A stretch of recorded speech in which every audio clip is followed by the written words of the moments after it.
할렐루야. 주 예수님 은혜 안에서 평안하셨습니까? 오늘부터는 제가 너무나 부족하지만요. 요한계시록을 말씀을 공부를 해갈까 합니다. 자, 먼저 요한계시록 1장 1절부터 3절 말씀을 읽겠습니다. 예수 그리스도의 계시라. 이는 하나님께서 그에게 주사 반드시 속히 일어날 일들을 그 종들에게 보이시려고 그의 천사를 그 종 요한에게 보내어 알게 하신 것이라. 요한은 하나님의 말씀과 예수 그리스도의 증거 곧 자기가 본 것을 다 증거하였느니라. 이 예언의 말씀을 읽는 자와 듣는 자와 그 가운데 기록한 것을 지키는 자는 복이 있나니 때가 가까움이라. 우리는 늘 장래에 무슨 일이 일어날 것인가, 또 그것이 언제 일어날 일인가에 관심이 많은데요. 이단들은 바로 이 약점을 파고듭니다. 1992년 10월에 시한부 종말론으로 온 나라를 떠들썩하게 뒤집어 놓은 다미 선교회가 있었습니다. 10월 28일에 예수님이 오신다고 하도 떠드는 바람에 뉴스에까지 나오고 한마디로 야단 법석이었는데요. 자, 왜 이단들이 성도들을 깨고 사람들은 그런 곳에 쉽게 빠질까 하는 것입니다. 그것은 우리가 잘못된 선입관을 기초로 건강하지 않은 기대를 가지고 있기 때문입니다. 바로 언제 그리고 어떻게 그런 일들이 일어날 것인가 하는 기대인데요. 그래서 이단들은 종말의 시간과 때를 비상식적으로 매우 강조를 합니다. 그러면서 현실은 다 무의미하다. 공부 곧 오실 텐데 그런 거 필요 없다. 돈벌이 조금만 견디면 다 끝난다. 이런 식으로 사람들을 미혹을 합니다. 그런데 사람들에게는 돈벌이가 필요 없다고 해놓고는 집과 땅을 모두 팔아서 선교회로 들어오라고 하는 것은 웃기는 일입니다. 제 주변에도 실제로 그런 종말론을 믿은 주부가 있었는데요. 안 믿는 남편이 보기에 그것이 이단인지 아닌지 잘 몰라. 교회만 가면 하여간 부인네들이 이상하게 되더라며 나쁜 평과 소문이 돌게 됩니다. 시한부 종말론과 관련해서 성경 중에서 우리가 자연스럽게 떠올리는 요한계시록에 대해서 우리는 어떤 선입견을 갖고 있는데요. 성경을 펼치자마자 요한계시록은 어렵다라고 생각하는 것이 사실입니다. 먼저는 성경을 전하고 가르치는 설교자들이 성령께 겸손히 의존하지 않고 또 말씀을 근거로 체계적으로 풀어서 설명하지 않고 자의적으로 너무나 많은 견해를 쏟아냈습니다. 성도들이 볼 때는 사람마다 모두 다 하는 말이 다르고 도무지 무엇이 옳은지 헷갈립니다. 신학자나 목회자들 역시 이 요한계시록으로 설교하기를 꺼려합니다. 종교개혁자 칼빈도 전체 성경 중 단 한 권 요한계시록만은 주의를 하지 못했는데요. 칼빈이 살았던 1500년대 그 당시에 역시 매우 혼란한 시대였습니다. 요한계시록에 대해서 부정적인 인식이 지금보다 그때는 더 심했고요. 사람마다 자신의 말만 하는 그러한 상황이었습니다. 그래서 칼빈은 처음부터 이 요한계시록의 이 책을 건드리지 않기로 한 것인데요.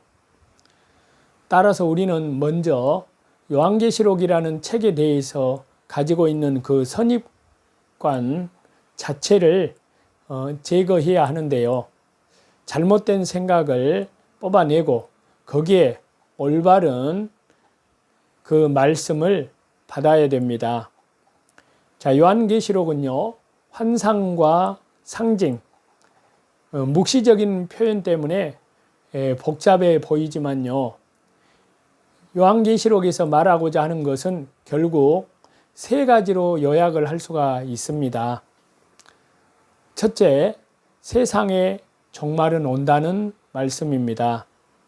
종말에 대해서 논하지 말자는 얘기가 아니라 올바른 인식으로 논해야 한다는 말인데요.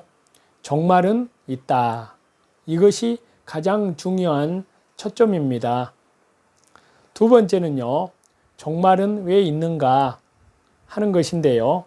바로 새하늘과 새 땅이 열려야 하기 때문인데요.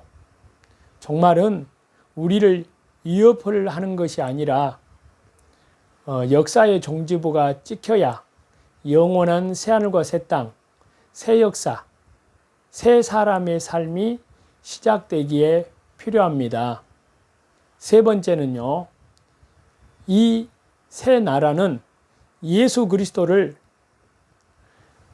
십자가의 보혈, 영원한 속죄와 완전한 온 세상 죄, 말씀과 성령으로 거듭난 주 예수 그리스도를 구주로 영접한 자만이 들어가는 나라입니다. 예수님을 구주로 영접한 자를 맞아들이기 위해서 종말이 필요한 것입니다. 자, 먼저 우리가 이러한 인식을 가지고요, 요한계시록을 제대로 다루기 위해서는 몇 가지 건드려야 할 단어가 있습니다. 자, 요한계시록 1장 1절을 보시면 요한계시록을 가리켜서 예수 그리스도의 계시라고 말씀을 했습니다. 그런데 3절에 보시면 다른 표현으로 이 예언의 말씀이라고 표현을 했습니다. 사도 요한이 이렇게 이 두 단어를 구분해서 사용하고 있는 것은요, 계시와 예언, 예언과 계시가 같아 보여도 실상 전혀 다른 성격을 지니고 있기 때문인데요. 한마디로 말씀을 드리면 요한계시록은 이 두 가지, 즉 계시와 예언의 성격을 동시에 지니고 있는 아주 독특한 그러한 책입니다. 성경에는 계시의 대표적인 책으로요, 구약 성경에 크게 세 권이 있는데요. 다니엘서, 스가랴서, 그리고 에스겔서가 있습니다. 이 말씀들을 읽어보면 환상, 상징, 암시적인 그림 언어가 많이 등장하는데요.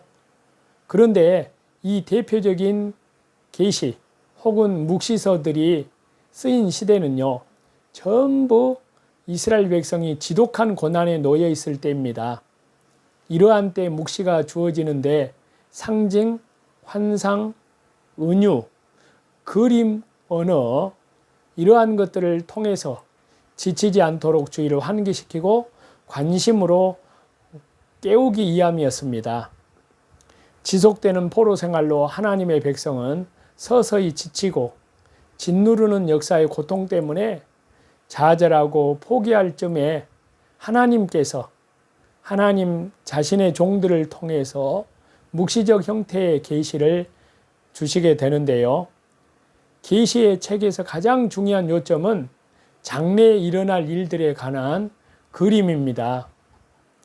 그 그림을 통해서 장래에 일어날 일들을 일련의 그림 언어로 보여주는 것인데요. 예언도 결국에는 장래에 일어날 일들에 대한 그러한 말씀입니다. 그런데 예언과 계시, 다른 점 하나는 예언은 장래에 일어날 일만 설명하는 것이 아니라 하나님께서 이것을 어떻게 하나님의 계획과 하나님의 의지를 동원해서 펼쳐 가시느냐 하는 내용을 각주로 설명을 한다고 하는 것입니다. 계시는 궁극적인 큰 틀만을 설명을 하고요. 예언은 그 궁극적인 일을 하나님께서 어떻게 역사 속에서 풀어가시는지를 설명하는 것으로 선지자들이 봤습니다. 따라서 요한계시록을 통해서 얻게 되는 세 가지 유익이 있는데요. 첫째는 종말에 대한 올바른 인식입니다. 두 번째는 예수 그리스도에 대한 올바른 인식이고요. 즉 기독론을 갖게 됩니다. 그리고 세 번째는 올바른 교회관을 알게 됩니다. 자, 다니엘서 8장 1절을 보시겠습니다. 나 다니엘에게 처음에 나타난 환상 후에 벨사살 왕 제3년에 다시 한 환상이 나타나니라.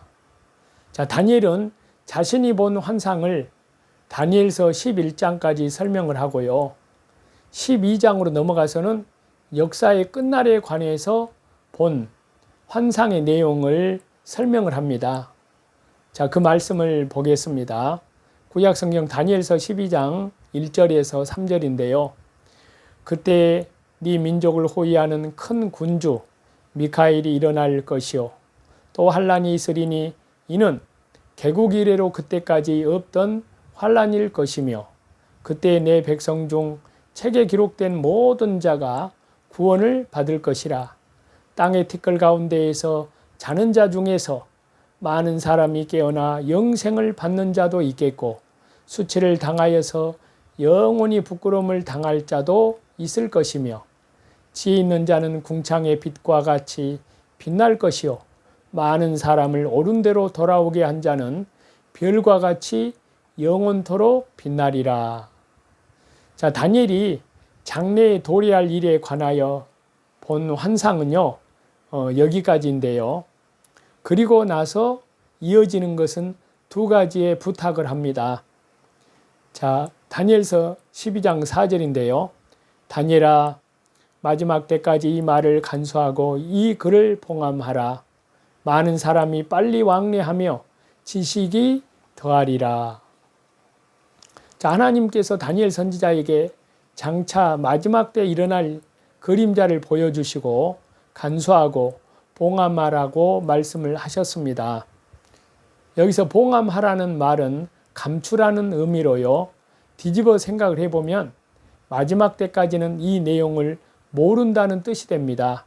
왜냐하면요, 봉함되어 있기 때문입니다.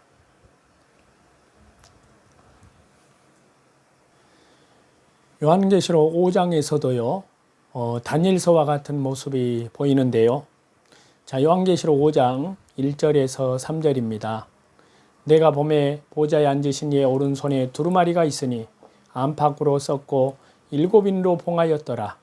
또 봄에 힘있는 천사가 큰 음성으로 외치기를 누가 그 두루마리를 펴며 그 인을 떼기에 합당하냐 하나 하늘 위에나 땅 위에나 땅 아래에 능히 그 두루마리를 펴거나 보거나 할 자가 없더라. 자, 이 말씀에서요, 두루마리가 봉해져 있는 것을 볼 수 있습니다. 그리고 마지막 때가 왔기에 누군가 두루마리에서 봉을 떼야 합니다. 하지만 하늘 위, 땅 아래 할 것 없이 이 봉을 뗄 합당한 자가 없습니다. 자, 요한계시록 5장 4절에서 7절인데요. 그 두루마리를 펴거나 보거나 하기에 합당한 자가 보이지 아니하기로 내가 크게 울었더니 장로 중에 한 사람이 내게 말하되 울지 말라. 유대 지파의 사자 다윗의 뿌리가 이겼으니 그 두루마리와 그 7인을 떼시리라 하더라. 내가 또 보니 보좌의 네 생물과 장로들 사이에 한 어린 양이 서 있는데 일찍이 죽임을 당한 것 같더라. 그에게 7뿔과 7눈이 있으니 이 눈들은 온 땅에 보내심을 받은 하나님의 7영이더라. 그 어린 양이 나와서 보좌에 앉으신 이의 오른손에서 두루마리를 취하시니라. 자, 여기 말씀에 보면요, 일찍이 죽임을 당한 것 같은 어린 양은 바로 예수 그리스도를 가리키는 은유적인 표현입니다. 세례 요한은 일찍이 보라 세상 죄를 지고 가는 하나님의 어린 양이로다. 요한복음 1장 29절에 그렇게 말씀을 했는데요. 어린 양은 예수 그리스도를 상징하는 표현입니다. 그런데 이 어린 양이 드디어 마지막 때가 임박해서 봉한 두루마리를 취했습니다. 그리고 드디어 예수 그리스도가 드디어 봉인을 떼십니다. 자, 그 말씀 요한계시록 6장 1절입니다. 내가 봄에 어린 양이 7인 중에 하나를 떼시는데 그때 내가 들으니 네 생물 중에 하나가 우레소리같이 말하되 오라 하기로. 다시 말씀드리지만요, 하나님께서 풀무불 같은 역사 속에서 하나님의 백성이 겪어될 어려움과 앞으로 닥쳐올 일들에 관해서 다니엘에게 환상을 보이셨습니다. 그러고 나서 간수하고 봉하라고 당부하셨는데요.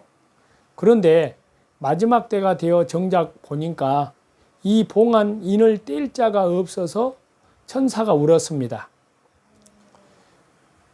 사도 요한이 울었습니다.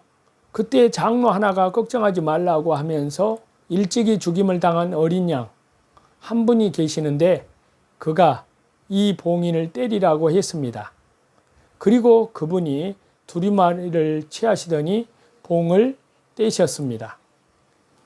자, 여기서 우리가 눈을 크게 뜨고 봐야 할 대목의 말씀은요, 이 봉한 인을 뗀 분이 일찍이 죽임을 당했던 어린 양이라는 사실입니다. 일찍이 죽임을 당했다라는 말씀은요, 예수님께서 십자가에서 저와 여러분 온 세상 죄를 위해 또 영원한 속죄를 위해서 죽으신 그 사건을 의미합니다. 이렇게 여러 번에 걸쳐서 말한 이유는요, 우리가 그리스도인으로서 종말의 시간을 언제부터 봐야 하는지가 여기에 달려있기 때문입니다. 하나님은 다니엘에게는 이 책의 봉인을 마지막까지 떼지 말고 간수하라고 하셨는데요. 어린 양이 그 봉한 인을 뗐습니다. 그러면 실질적으로 이때부터 종말이 시작되었음을 알 수가 있습니다. 성경의 관점에서 종말은 이미 예수 그리스도의 십자가의 사건, 즉 예수 그리스도께서 저와 여러분 온 세상 죄, 영원한 속죄를 위해서 갈보리 언덕에서 대신 속죄함으로 죄값을 치루어 주신 그 시간부터 시작되었습니다. 그래서 우리는 지금 종말의 시대를 살고 있고 이 종말은 완성을 향해서 가고 있는 것입니다. 단군의 십계명을 지난번에 말씀드리다가 제1훈부터 시작해서 제7훈까지 말씀을 드리다가 말았는데요. 이제 제8훈 아함입니다. 천지와 우주가 사람 속에 있음을 의미하는 말인데요. 자, 아함의 동작을 보면요, 손바닥으로 입을 막으면서 소리를 내는 동작을 말하는데요. 이 아함의 뜻은 두 손을 가로 모아 잡으면 아자 모양이 됩니다. 한자의 아자요. 이것은 하나님께서 창조하신 천지 좌우의 형국을 몸속에 둔다는 것을 뜻하는데요. 그 다음에 제9번째 훈입니다. 짝짝꿍 짝짝꿍 작작공 작작공. 이 말은 우주의 이치를 깨달았으니 즐거워하자는 의미입니다. 자, 짝짝공 짝짝공 동작은요, 두 손바닥을 마주치면서 소리를 내는 동작입니다. 짝짝공 짝짝공의 뜻은요, 천지 좌우와 태극을 맞부딪혀서 하늘에 오르고 땅에 내리며 사람으로 오고 하나님께 가는 이치를 깨달았으니 손뼉을 치면서 재미있게 춤추자는 뜻입니다. 그 다음에 제 10번째 훈인데요. 라합이 훨훨 의입니다. 진리를 깨달은 대로 활력 있게 살아가자는 결의를 의미합니다. 자, 라합이 훨훨의 동작은요, 나팔을 불며 춤추는 모습을 취하는데요. 자, 라합이 훨훨의 뜻은 천지 우주, 창조주 하나님의 모든 이치를 깨닫고 땅의 기, 즉 지기를 받아서 생긴 육신을 활력 있게, 즉 훨훨하게 자라도록 즐겁게 살아가자는 뜻입니다. 사실 이들 단군의 십계명 혹은 단군의 10후는요, 천진무구한 어린이들을 달래고 놀리는 단순한 행동으로 우리의 삶에 뿌리 내려 있습니다. 하지만 이 안에는 무궁무진한 교훈이 포함되어 있다는 사실인데요. 이 같은 단군 10훈에 담긴 의미, 이를 전달하는 방식은요, 마치 구약성경 신명기의 율법을 교훈하는 내용을 연상케 합니다. 성경은 자녀에게 말씀을 가르치되 손목에 메고 미간에 표로 삼고 집 문설주와 바깥 문에 기록하라고 합니다. 자, 그 말씀을 보면요, 구약성경 신명기 6장 6절에서 9절입니다. 오늘 내가 네게 명하는 이 모든 말씀을 너는 마음에 새기고 내 자녀에게 부지런히 가르치며 집에 앉았을 때에든지 길을 갈 때에든지 누워 있을 때에든지 일어날 때에든지 이 말씀을 강론할 것이며 너는 또 그것을 네 손목에 메어 기호를 삼으며 내 미간에 붙여 표로 삼고 또 내 집 문설주와 바깥문에 기록할지니라. 자, 단군 시대의 하늘과 땅, 사람의 도리를 삶의 습관 속에서 깨닫고 되새기도록 하였듯이요, 성경도 율법의 말씀을 부지런히 가르치고 교훈하되 이를 잊지 않도록 손목에 미간에 표로 문설주와 바깥문에 기록하라고 합니다. 이렇게 율법을 잊지 않게 함과 우리 조상이 세운 단군 조선 때 10훈, 10계명을 가르치는 방식은 분명 비교될 만합니다. 그 내용도 흡사하고요. 물론 우리 민족 내에서 가르치는 10훈은 일반 은총에 속하는 것입니다. 구원과는 무관합니다. 그렇지만요, 이는 분명 과거에 환인환국 때부터 이어온 천신, 즉 창조주 하나님 신앙과 하나의 맥이 있고 오늘에까지 계승되는 민족적인 얼과 문화, 정신이라고 할 수 있습니다. 그러니까 우리 대한민국의 시조, 환인환국, 환웅배달국, 그 다음에 단군 조선국은요, 바로 이 성경, 신앙과 연결되어 있기 때문에 이 말씀을 계속 드리고 있는 것입니다. 찬송 드리시겠습니다.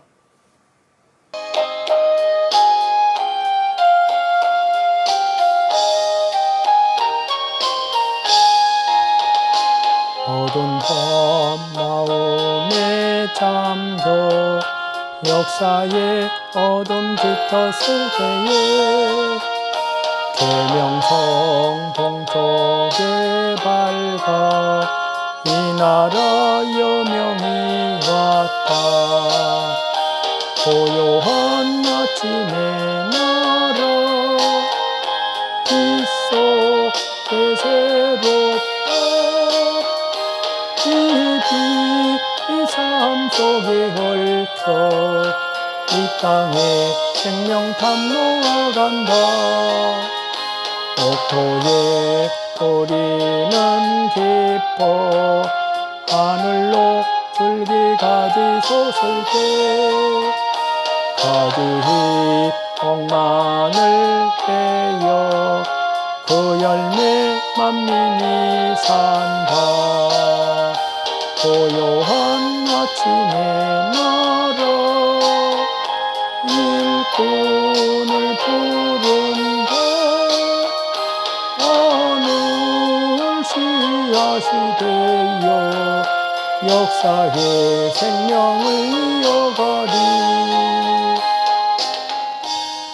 오늘도 자기를 부인하고 자기 십자가를 지고 믿음의 주요 온전케 하신 주 예수님을 바라보며 오늘도 말씀과 기도로 성령님의 인도하심 따라 하나님과 믿음으로 동행하며 또 밖으로는 이뤄진 영혼들에게 하나님의 생명의 복음을 증거하며 신실하게 살아가는 저와 여러분이 다 되시기를 우리 주 예수 그리스도 이름으로 간절히 축원합니다. 감사합니다.